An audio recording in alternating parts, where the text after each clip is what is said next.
that would be a deal breaker is when I see it and it's not big. Hello, welcome to another episode of Deeply Curious. I'm Dee. I'm Q. Today we're going to be talking about the topic of dating. Yes. A lot of the experiences will be based out of North America, Canada, and the US. Yeah. We're also doing the episode in English, even though we both speak Mandarin Chinese fluently. I think my Chinese is better than my English.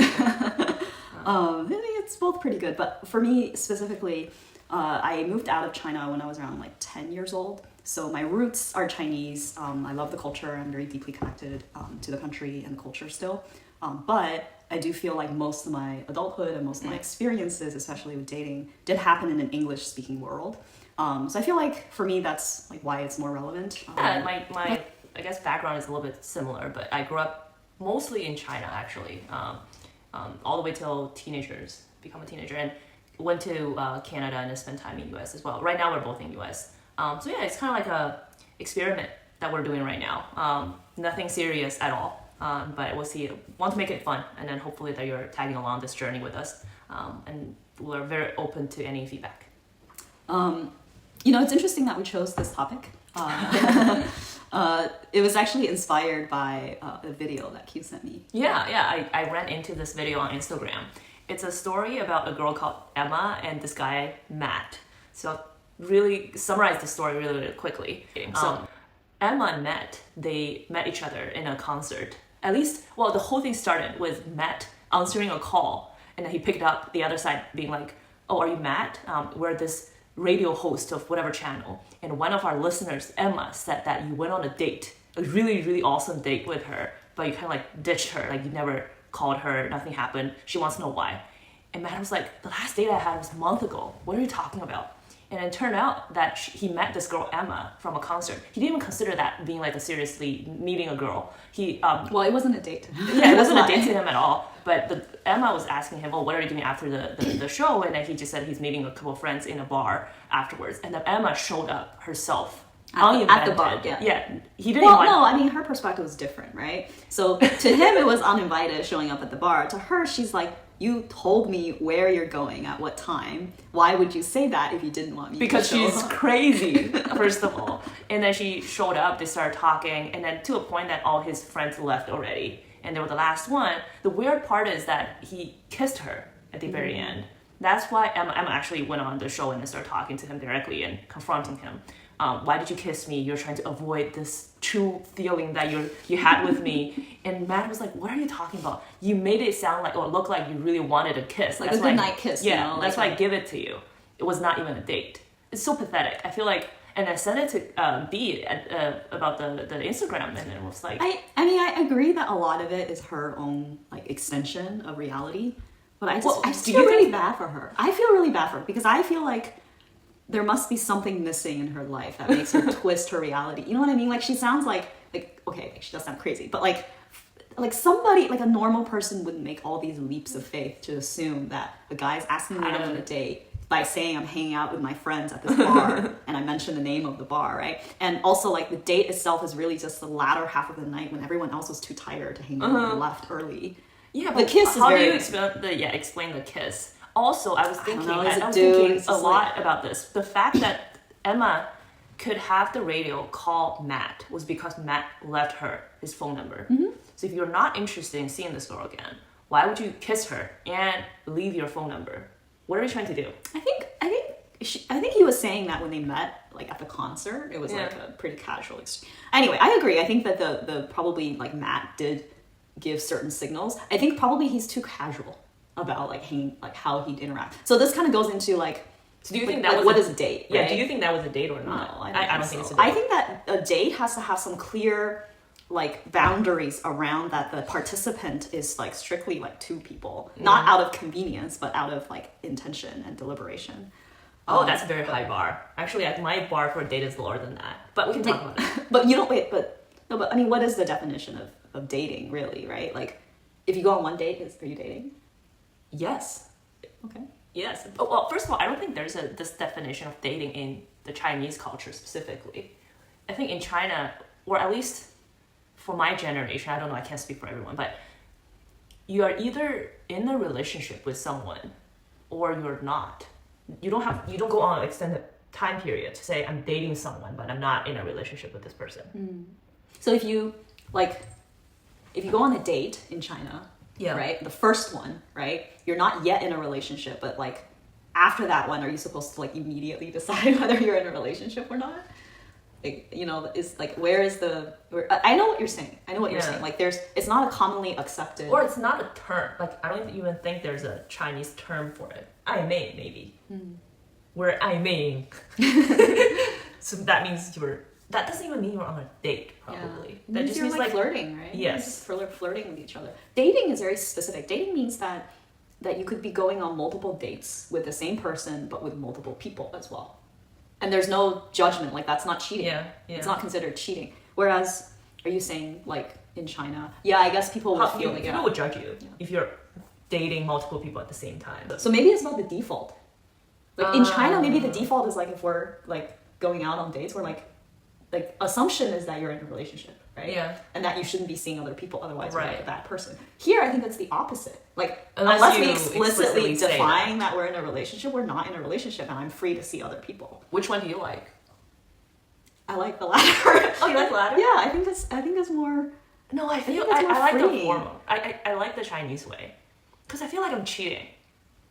No, I mean sometimes you're so early. There's so little you know about a person. But do you kiss them? Yeah, it's fine. Yeah. Also, I think I will go as far as saying that it's okay to sleep with multiple people and not be in a relationship with any of them. But I think like unless they all know that. They don't think they were in an exclusive relationship. Well, that's what I'm saying. That's what I'm saying. Like here, if you just do that, like people generally don't assume that you're not doing it. That's true. Like here, if you're just that's just normal. Like we haven't like said that we're in a relationship, right? An exclusive like relationship. Also, but that's really interesting. I think that's something that I just realized while talking about this is the default assumption is flipped in China. Yeah, I mean, honestly, I don't have a strong preference, but I think it's more freeing to just assume that. I think it also depends on the stage of life that you're in. Yeah. So like maybe you're young and early 20s or up to 30. And then you're having fun and you want to have these dating multiple people stage. Mm-hmm.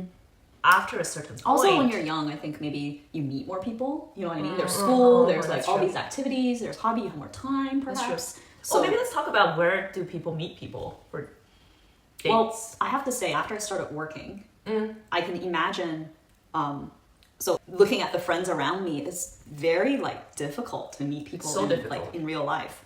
You have to be so intentional about where you're going, because otherwise you're just like home, like work, right? I think especially maybe here in like the US, at least where we are, it's like a very car-driven culture. You don't like have crowds of people where you're going, so it's very much like you drive to work, you drive home. Right. I think the only place after you're older to meet people is online. Online dating. Yeah. I have some stats here actually. So as of 2023, the year of 2023. 17% of US adults have used the online dating app, which translates to 60 million people. That's actually a lot. Yes. Well, 70, actually, for all US adults, yes. Because you have to consider all the people who are like older, married. Yes, exactly. That's why I went to check the other side, which is out of all the married couple, what's the percentage that they met through online dating app. So it's saying that it's 10%. But for people under 30, it could go up to 20%, which I feel like it's still smaller than I expected, because looking around me, most of the people who got married recent years actually met each other through online dating. It was I felt it was a horrible thing to use before, because initially there's some stigma. There's some stigma associated with online dating for sure. Yeah, because you want to meet naturally and around the corner of some bookstores or for some romantic reasons, not purposely looking for a date on a channel that's just for that. Also, think about Tinder. The reputation of Tinder is so bad, right? Yeah. People just went there for looking for hookups, but maybe that's what these stats are from originally.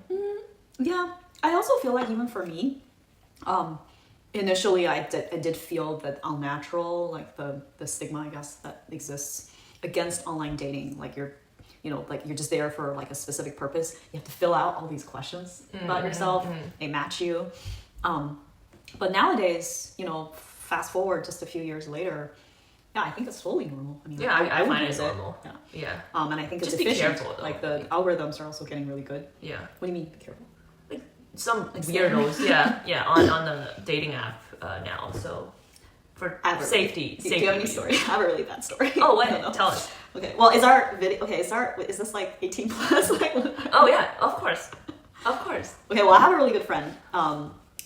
Oh man, she's like an expert online dater, I would say. Because like, she's of the type, like when she got to a certain age, she's like, I'm at that stage in life, I must have a partner, right? Yeah. So she was treating it like a mission. Like she had like a plan and like a schedule, and you do like multiple dates a day. So like she would still go to work for the whole day, but then after work, it's like, maybe you get coffee and that's like only 30-minute date. And then you do like a dinner and that's like, you know, like a longer date, right? And then you could also do like a drinks, like late night drinks. So you could fit in 3, I think, pretty per day. Per day, yeah.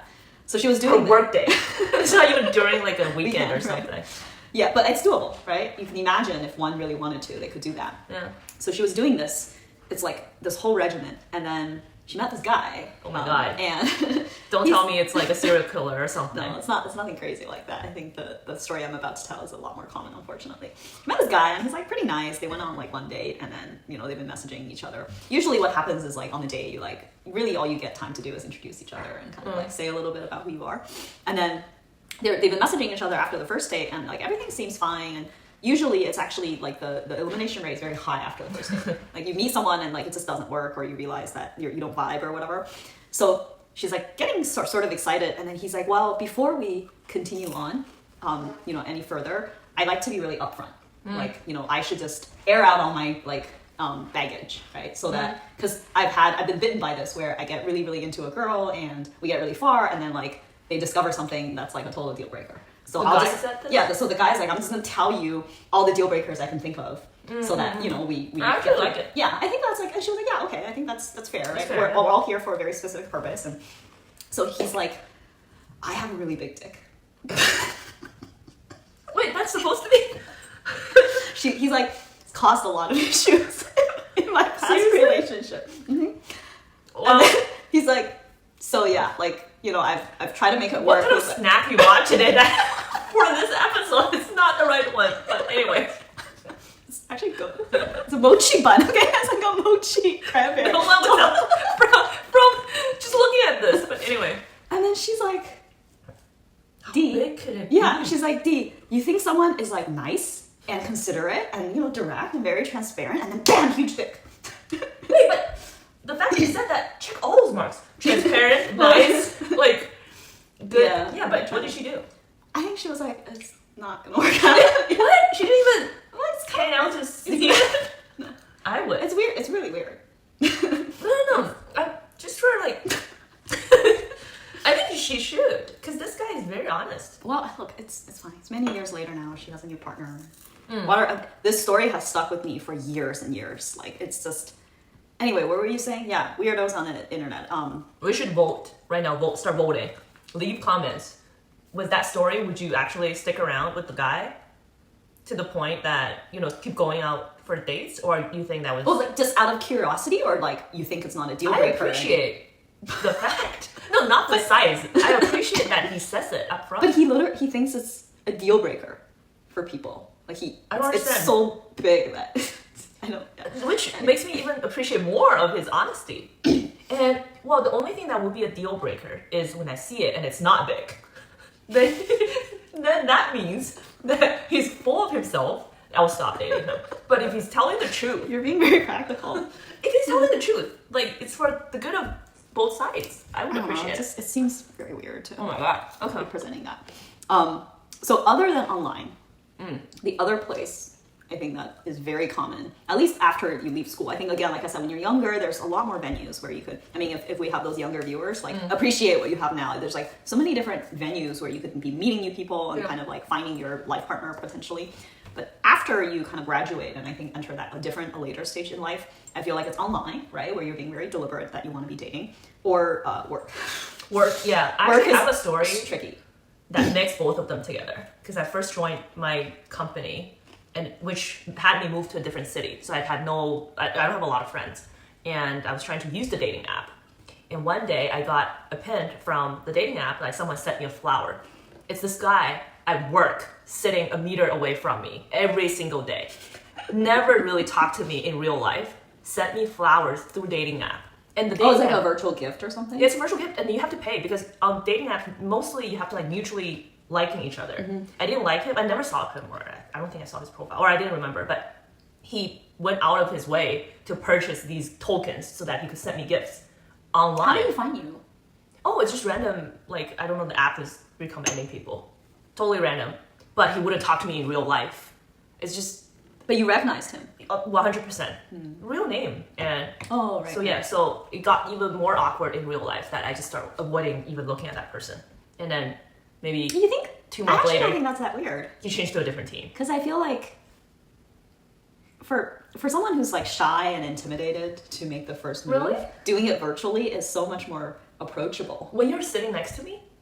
Well, because maybe he's hoping that you would get it and then talk to him. Also, right? Definitely not my type, but anyway, you like, should have known that. Isn't that like a kind of like an icebreaker? No. Break it in front of me. I don't know. I would be interested in what the viewers think, because this to me is like, I think it takes a lot of courage to ask a girl out. Or it's weird, but yeah, like, I want to see people like sending you a little heart or a flower. It's like emoji. You know, emoji reactions a lot easier online than. We have all these online channels in the office where you can... That's true. Yeah. He could also just talk to you. Or maybe he's afraid that I'm going to report him to HR. That's like borderlining harassment, right? If you're sending me a flower emoji through like a company app. Yeah, but you can if you really wanted to, you could have reported him anyway, even through the dating app, right? Can I? I don't know. Feels like that's true because you work... That's another thing, is that some companies strictly prohibit people dating each other within the same org. Mm-hmm. Some, I think they will, it's not okay for if you're on the same team, but some companies are very open. If you move to a different team, you can still date.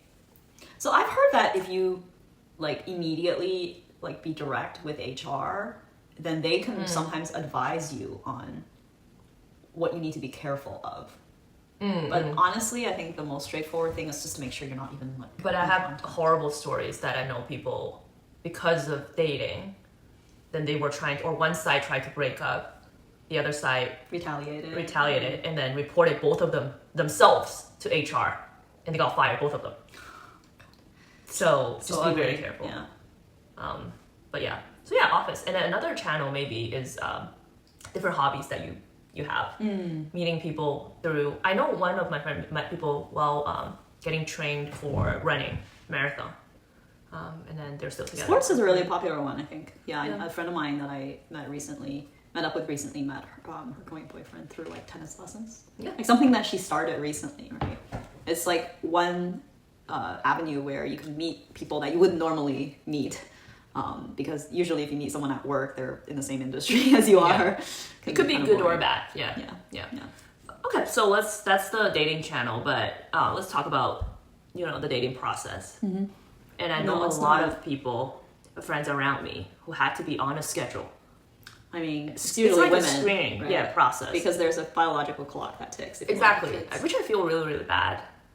It's not fun for them. They're just there, which I'm happy for them because they know that it's not working out. They're not wasting more time. So like it's like a coffee, the time of 15 minutes, they could tell that, am I wasting my time here? And then they move on. Rather than you don't know what you want. And you start dating and then dragging along the long process, which I also have friends doing that. It's true. And eventually it doesn't go anywhere. You waste all your time, your energy, and it doesn't give you anything. And you also don't even think it's fun. Like, if you think it's fun, that's a different story. You have to introduce yourself like 1,000 times over and over. Yeah. So at some point it becomes very repetitive. And all you need is like this one person who's suitable for you. That's all under the assumption that you want to find a boyfriend or girlfriend. I think the challenge for a lot of our social circle, especially for women, is that they hit a certain age. Like my friend was probably only 27 or 28, so like pretty young, all things considered. But then she's like, oh, like you have to date for a certain number of years. Then you probably want to be like married for a certain number of years. Or engaged and then married. And then you have kids. But then if you look at the timeline of, again, there's like biological, there's a lot of talk about that. And you work backwards from that, 27, 28, all of a sudden doesn't sound so young anymore. So then she's like, I gotta get on a schedule, So it's pretty stressful. Like it's kind of like working with a deadline at work. Which I don't think is fair that most of the stress is on the woman too. Yeah, let me think. I don't think do you have any stories of men feeling this way? No, I think I think a lot of them are just. No, I don't think so. Next time we could invite a guest, a common friend of ours, to be here, a guy. To show the other person. Yeah. Yeah, Talk he about the other dated perspective. probably like 100 times. I don't think he's on any stress level at all. And his stories are also crazy. But yeah. Yeah, he's definitely been around the block, I would say, and is not really in a rush. I know.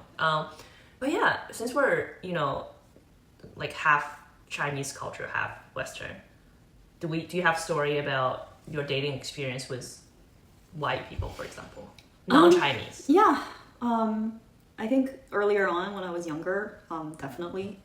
I think, like you said, the fundamental goal of dating, of being in a relationship is so different, right? In China or here, even here with Asians, I feel like people always think about like, oh, like, is he or is she like marriage material, right? You're always think about the ultimate objective of probably I'm like trying to evaluate things from the perspective of being together as a married couple, and I feel like that's just not the way that any of the white guys that I've dated think at all. So what were they thinking? The present. Do I like you? Do I want to be with you? Do I enjoy going out to a movie with you? There's like I'm no actually jealous thought that for if the they future. could stop just there and then not think about. No, they don't think about it at all. I mean, in fact, I had a pretty good friend. This is not someone that I dated, but his girlfriend is Asian. I actually don't know if they're still together. But anyway, they were together for they had been together for 6 years. When I asked him, hey, like, do you have any plans to propose? Like, what's the? And he's like, oh, I don't think about that stuff. And I'm like, what? You just like never think about it? He's like, it's just not a focus in my life right now. How old was he when you asked that? When I asked him that, he was probably like 26. Oh, So young. still young, yeah. So they were together from like 20 to 26-ish. But I mean, it was like such a shock for him to receive that question. Almost like it's ridiculous for me to ask, But the girl was not even asking that or wondering I don't that know. either? I don't know. I'm closer to him, so I never really, I don't know how she thinks about it. So yeah. The question I want to ask is, how did your parents react when you were dating a non-Chinese person?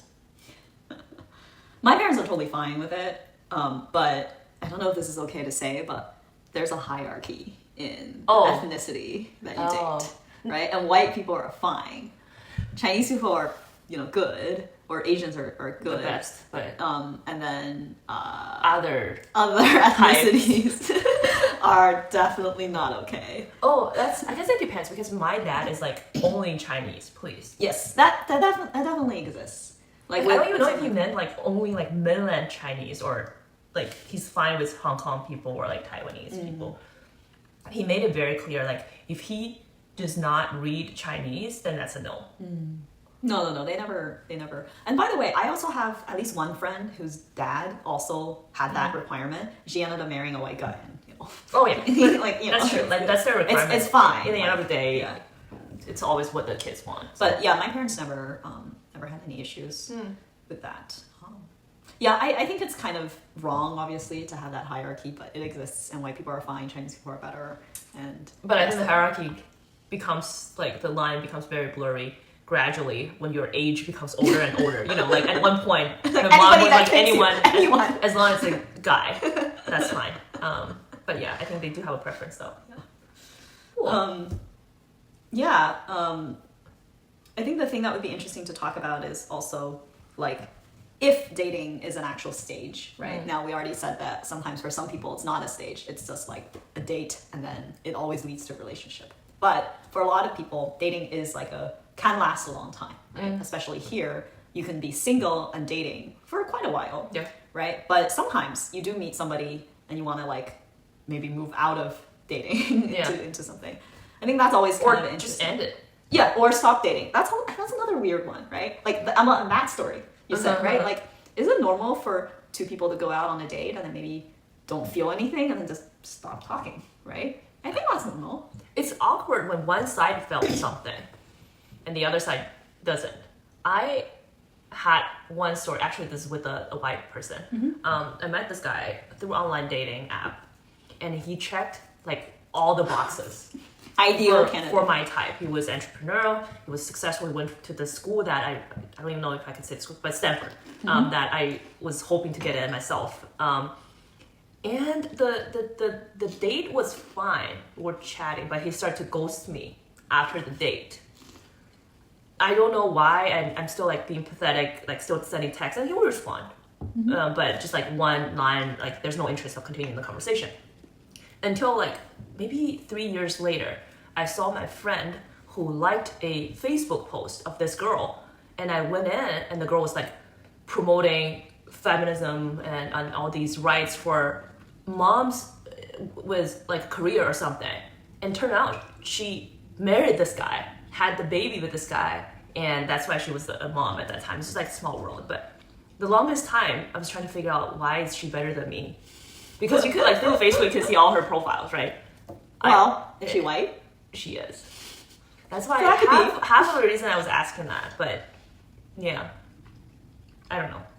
But sometimes it just doesn't vibe. True. But you know, I think but it's really hard. Like I'm typically good with sensing if the other side is into it or not.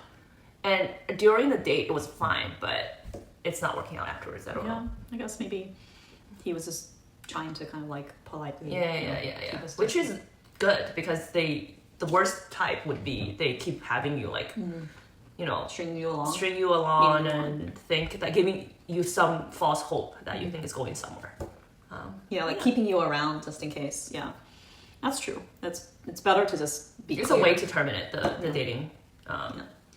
I think that for me, I was always pretty immature with this part. Like I even had an experience, like again when I was much younger, where I feel like it was pretty clear it was progressing well. Right, it's been multiple dates, and I don't know. I think there may have even been like pretty explicit talks of like, oh, you know, like we're hitting it off, we like each other, blah blah blah. Oh my god, because I know this person, I know where he's going.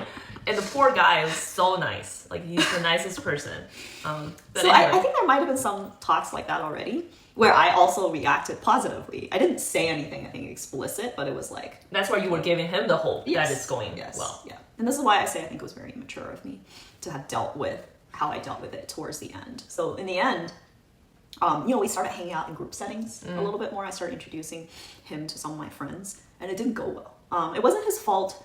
It just didn't vibe well. And that was important. So your friends didn't like him that much? They didn't. None of them were like bad-mouthing him, which, you know, I appreciate. But I think that they just didn't vibe together, right? They didn't hit it off. He didn't talk very much. I didn't like that. He wasn't like super social in front of my friends. Maybe I didn't do a good job to like bridge them, right? But anyway, it gave me some bad taste in my mouth.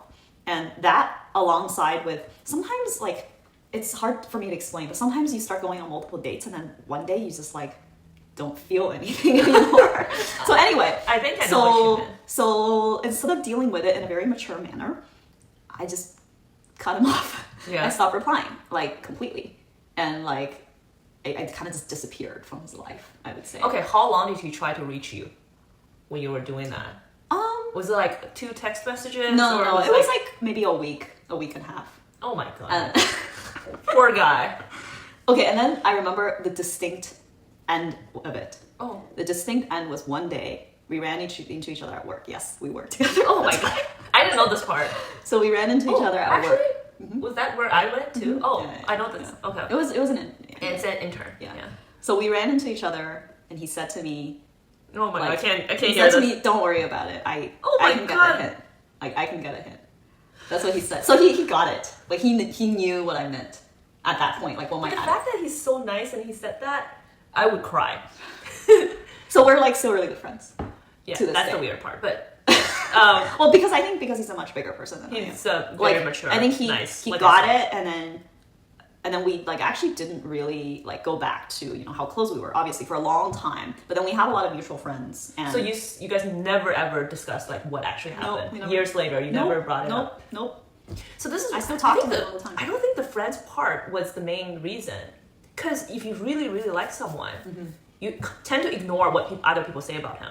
I think the main reason was because you find some things about him that you didn't like. No, I think I just didn't like him enough. How about when you both went, we're like throwing the details here, went to travel, and then you didn't like some things about him? Yeah, I mean, it wasn't like... Guys, learn, this is the key. Yeah. I think with some people, the longer you spend with them, you go traveling together, you go on multiple dates, you deepen the bond, and you discover more things you like. That just didn't happen for me. In fact, it might have been the opposite, where you start to discover more things where you're like, oh, this is a little deviating from my ideal. Because in a new environment, I think the personality comes out a little bit more like stronger, and your feelings are like brand new. And when you go traveling, I think this is very common, but like it's such a good test. You know, there's like the preparation for the traveling, like the bookings, the hotels. There is like, what kind of traveler are they? You know, are they more casual and laid back? Do they plan down to the minute? Do they force you to do stuff that you don't want to do? And then there is when you meet, when you come up with like incidents, or when there's like unexpected surprises, good or bad. How do they deal with it, right? How do they treat you in those situations? Yeah. Like such a good test to go traveling together. But I think travel is probably one of the top reasons people would break up their Yeah, relationship. that's true. But again, like if you really, really like this person, you'll be blind. Because I had a friend who was telling me. I think you're saying that, but like I think that you're probably like a lot more in tune with your emotions than I am. Like with relationships, like I still feel like I'm quite logical. Like I do try to analyze. Like I try to analyze my feelings. You know what I mean? Like I try to put that aside. Even in the beginning, there's always this phase where you're just blind. You're just like everything's so good. The feeling. Yeah, I don't know. Okay, the traveling part reminded me of a story that my friend experienced. Tell me after that, would you still date this person? Okay, so my friend, a girl, went on a date, like I think she might be already in a relationship with her boyfriend. They went on a trip together. And throughout maybe the 7 days, the guy constantly either forgot his wallet or like don't have cash or something. Forgot something? No, it's the money part. Oh! Like, whoa. Yeah, okay. And so he just couldn't pay for anything. He couldn't pay sometimes, or to a point that even like when they both don't have cash, he would ask the girl to like go to the ATM machine and get some cash for the whatever payment. And after that, big red flag, right? After the trip, the girl started to feel that, oh, this is weird. What is he trying to do? He's not taking me seriously, or there's something wrong with this guy. So she actually openly discussed this with him, saying that, okay, I don't feel, it actually troubled me a little bit when you don't have the cash all the time and then forget your wallet the whole trip. And you know what the guy said? The guy went, oh, I can just give you $100. $100 out of nowhere. He didn't do any calculation, didn't acknowledge her feelings at all. He was just like, oh, I can give you $100. Like, why 100? This is so random. And is that the total of what he owes her? Probably a couple $100. Yeah. Definitely not $100. And this guy also was telling my friend to go buy a bikini. And so many red flags. Okay, first of all, tell her to, and then they went to the shop together. And then she picked it out. And then the guy was like, no, I like this other one, which is more expensive. First of all, you think he asked her to buy a bikini. And then he picked the more expensive one. You think he would end up paying for it. Nope. And then she said, oh, but this one is a little bit out of my budget. And the guy said, oh, I can give you $10 like to bridge it. Total red flags. Guess what? Fast forward, they're married now with kids. But happily married. But there's a lot of other stories. But they're like on the same page about like she thinks it's okay. She thinks his behavior was okay. Yeah, it's not a red flag for her. Yeah. But she was talking to me about it. I mean, if they're married now with kids and they're happy, who are we to judge, right? Right. But why $10 like puzzled me the whole time? Why $10? Well, is that not the difference? No. I thought that's the difference between just like the $100. It came from nowhere. It's not bridging anything. It's so random. But it's anyway, like a tip. Yeah.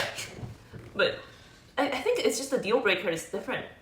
Yeah, if both are happy, then you don't. I mean, I've made a lot of mistakes in the past where, you know, I've like tried to make my friends see like how their SO is like not a good fit or not a good person, or like in that case, you know, it's pointing out like, come on, it's a huge red flag. Like you should not be. Yeah, I think it doesn't matter if they decide to go still. Yeah. No, I think it's really bad. It hurts your friendship a lot because it's bitten me, right? Where I've told them that, and then they end up like being together, and then I lose a friend basically because she even like told him that I. But are they still together though? No, they're not together anymore. But you were right.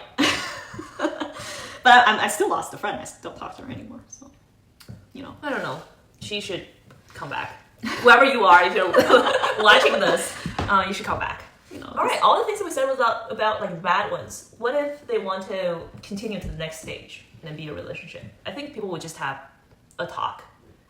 I mean, or do they need to have a talk? I don't know. I think it's really hard to be vulnerable because no one wants to be the first one who's requesting and no one that wants talk. to feel like you're the one that's giving more in the relationship, to be honest. Right? No one wants to feel like that their love is cheaper than the other person's because they can offer like so much more of it. But see, this is when you're talking this in a very logical sense. But when people are in that stage I was talking about, I see people showing their vulnerability a lot and being like, I love you so much. Like I don't mind that you are not treating me the same way, which typically doesn't end well, though.